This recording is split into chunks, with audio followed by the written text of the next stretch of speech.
అందరికీ నమస్కారం. నేను మీ జ్యోతిష్య శిరోమణి జ్యోతిష్య రత్న డాక్టర్ జీవీపీ మురళీకృష్ణ. సెప్టెంబర్ 21 ఆదివారం రాత్రికి అమావాస్య రోజున సూర్యగ్రహణం వస్తుంది. ఈ సూర్యగ్రహణం మనకు ఎలా ఉంటుంది, దాని యొక్క పరిహారాలు ఏంది, బాలింతలు అదేవిధంగా గర్భిణీ స్త్రీలు ఏమైనా జాగ్రత్తలు తీసుకోవాలా అంటూ చాలామంది నాకు ఫోన్ చేస్తున్నారు, చాలా భయపడుతున్నారు. దయచేసి మరీ చెప్తున్నాను, ఈ సూర్యగ్రహణం అంటే సెప్టెంబర్ 21 ఆదివారం అమావాస్య రోజు రాత్రికి సంభవించేటువంటి సూర్యగ్రహణం భారతదేశంలో కనపడదు. కాబట్టి ఎవ్వరూ కూడా గ్రహణ నియమాలు ఏమీ పాటించాల్సిన అవసరం లేదు. ముఖ్యంగా గర్భిణీ స్త్రీలు బాగా భయపడుతున్నారు. వాళ్ళ పాపం భర్తలు నాకు చాలామంది ఫోన్ చేస్తున్నారమ్మా, మీరు ఏమీ భయపడద్దు, మనకు భారతదేశంలో గ్రహణమే లేదు, పశ్చిమ దేశాల్లోనే గ్రహణం, మనకు లేదు. గ్రహణమే లేనప్పుడు ఇంకా గ్రహణం గురించి మీరు ఏమాత్రం ఆలోచించొద్దు. మీ పనులు మీరు నిరభ్యంతరంగా చేసుకోండి.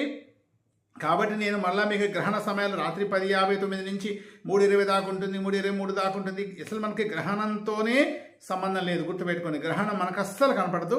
ఎవరు కూడా గ్రహణ నియమాలు పాటించాల్సిన అవసరం లేదు. అనవసరంగా అవి ఇవి లేనిపోని ప్రెషర్ ఒత్తిడి గురి కావద్దు దయచేసి.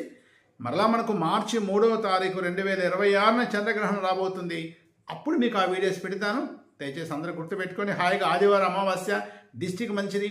చక్కగా అందరూ కూడా అవకాశం ఉంటే సూర్యాస్తమైన తర్వాత దిష్టి తీయించుకోండి, చాలా మంచిది. అంతకుమించి ఏమీ లేదు, మీరేం భయపడకండి.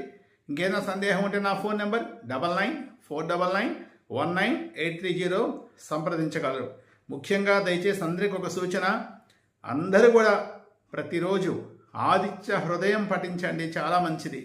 ఇది అలవాటు చేసుకోండి, మీ నిత్య జీవితంలో ఒక భాగం చేసుకోండి. ఆరోగ్యాలు బాగుంటాయి, అన్ని విషయాలు మీకు కలిసి వస్తుంది. నమస్కారం.